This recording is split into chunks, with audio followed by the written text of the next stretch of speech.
प्रिय किसान भाइयों और देशवासियों, जैसा कि आप सब जानते हैं, आज 15 अगस्त है, यानी कि स्वतंत्रता दिवस।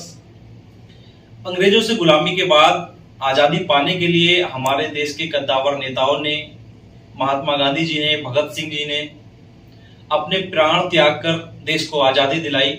उसके बाद जाके भारत देश आजाद हुआ। स्वतंत्रता दिवस के रूप में आज इस पावन पर्व को हम देशवासी सब मिलकर मना रहे हैं।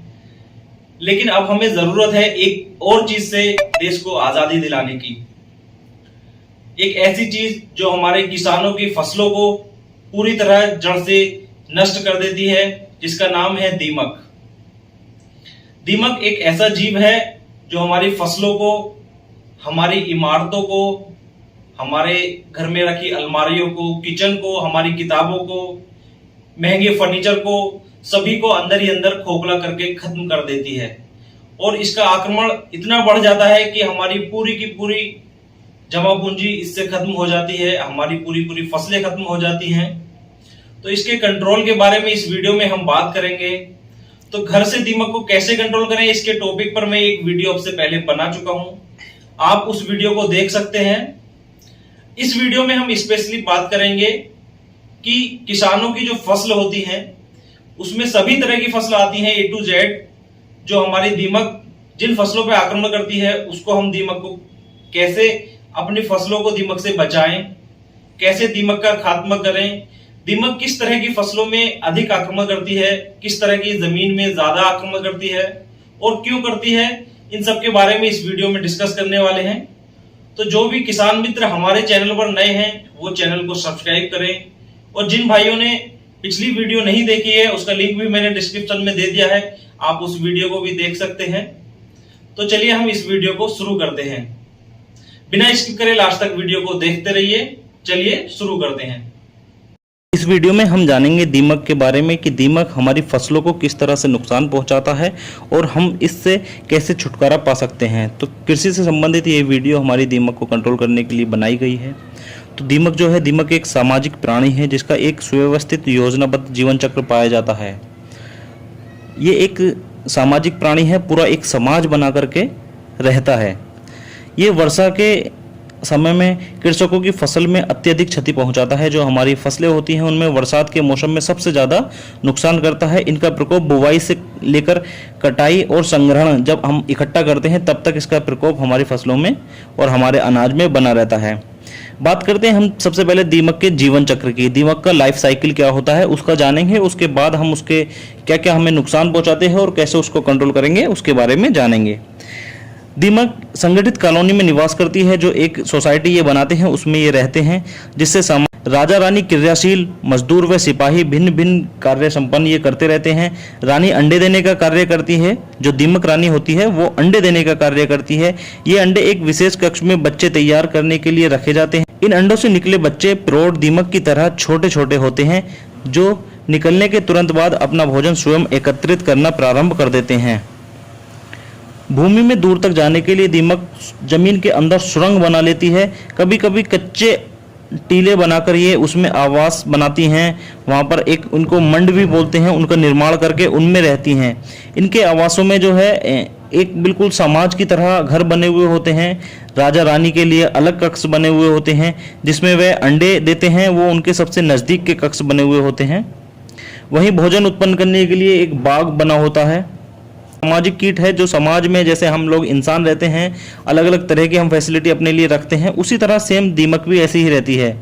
बड़े होकर बच्चे एक विशेष कार्य के लिए इनके उत्तरदायी हो जाते हैं। पहली बरसात होते ही नर एवं मादा दीमक के पंख निकल आते हैं और इनमें से राजा और रानी बनकर संभोग करते हैं और ये नई एक कॉलोनी का निर्माण करते हैं।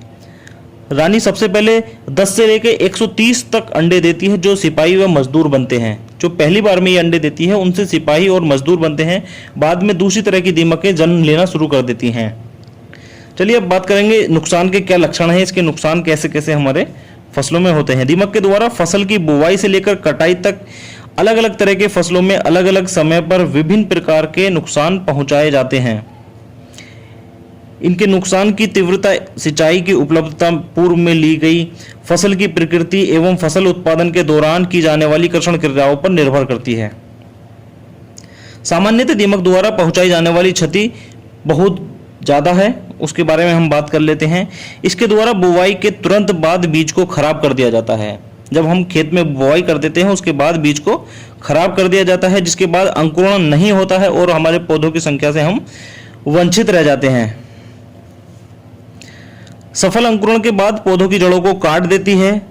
बाई चांस हमारी फसल का अंकुरण हो जाए तो उससे पौधों की जड़ों को भी ये काट देती है, जिससे पोषक तत्वों का प्रवाह रुक जाता है और पौधा उसी अवस्था में सूखकर मर जाता है। प्रभावित पौधों का जमीन में आसानी से उखड़ जाते हैं और पौधों की जड़ें नहीं रहती हैं। भूमिगत भाग में दीमक की उपस्थिति गलियारे के रूप में दिखाई देने लगती है। जिन पौधों पर यह अटैक करती है तो उन पौधों के तनों पर चिकनी मिट्टी का लेप सा दिखाई देने लगता है और पूरी तरह से प्रभावित पौधों के तनों में छिद्र दिखाई देने लगते हैं। ये अंदर से उन्हें खाकर खोखला कर देती हैं। जो भी हमारी संक्रमित फसल होती हैं, वृक्षों की पत्तियां जो हैं वो पीली पड़ने लगती हैं, जो कि किसान नाइट्रोजन की कमी का आभास करने लगता है। किसान सोचता है कि ये पीली पड़ रही है तो इसमें नाइट्रोजन की कमी है, जबकि ऐसा नहीं होता।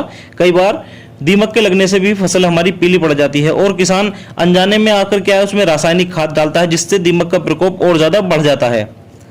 फसल कटाई के समय दीमक द्वारा प्रभावित मिट्टी दानों में के साथ मिल जाती है, जिससे अनाज की गुणवत्ता प्रभावित हो जाती है। हम बात करते हैं दीमक के कंट्रोल की। फसलों में दीमक का कंट्रोल कैसे करें? अगर हम रासायनिक उपचार का बार बार उपयोग करने लगें तो दीमक के अंदर प्रतिरोधक क्षमता डेवलप हो जाती है।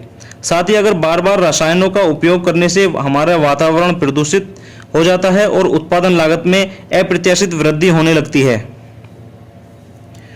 चूंकि दीमक का आक्रमण फसल की बुवाई के साथ ही प्रारंभ हो जाता है, इसकी रोकथाम बुवाई से पूर्व ही करनी चाहिए। इसकी रोकथाम समन्वित ढंग से करनी बहुत ज़्यादा जरूरी है। चलिए जानते हैं हम वो ढंग क्या है। ग्रीष्मकालीन के मौसम में गहरी जुताई करने के बाद भूमि में उपस्थित अंडे, रानी आदि जमीन के ऊपर जाते हैं और धूप और परभक्षी कीटों के द्वारा ये नष्ट कर दिए जाते हैं। तो हमें हमेशा फसल की बुवाई से पहले जुताई जो है बहुत गहरी करनी चाहिए।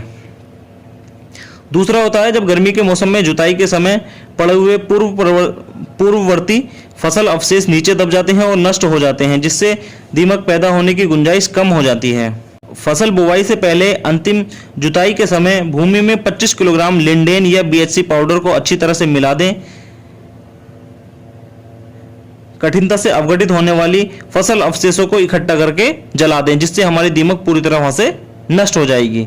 खेत में बुवाई से पहले 1.5 महीने पहले पूरी तरह से सड़ी हुई गोबर की खाद का मिलाना बहुत ज़्यादा जरूरी होता है।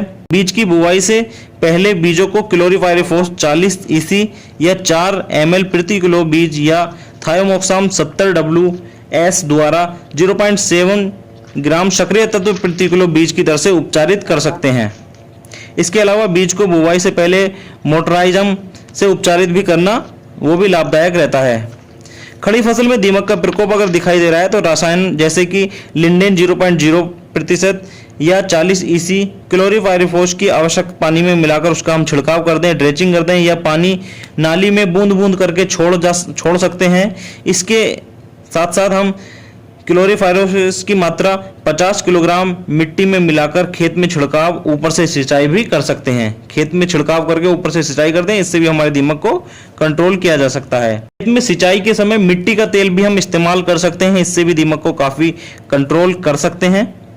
दीमक के द्वारा जो निर्मित मिट्टी होती है, जो वो आवास बना लेते हैं बोबी, इनको रानी दीमक को ढूंढकर हम नष्ट कर सकते हैं, जिससे एल्यूमिनियम फॉस्फेट की 2 गोली प्रति आवास उनके घरों के दरवाजों पर जो भी मिट्टी के ढेर बने हुए होते हैं उनमें रख सकते हैं, जिससे दीमक खत्म हो जाएगी। खेत में कीटनाशक प्रवृत्ति रखने वाले जैसे कि नीम, करंज, अरंडी आदि का तेल या इन सब का पाउडर भी हम बुआई के समय उसका इस्तेमाल कर सकते हैं, इससे भी दीमक को कंट्रोल कर सकते हैं। खेत में ओमोफ्रा प्लोसा ये एक कीट होता है, इस कीट को अगर हम छोड़ देंगे, ये हमें कीट मिल जाता है, केवी के सेंटर पे भी मिल जाता है। यहाँ से हम इस कीट को कलेक्ट करके अपने अगर खेत में छोड़ देंगे तो ये दीमक को बुरी तरह खाकर खत्म कर देगा, क्योंकि ये दीमक का एक प्रोडेटर होता है।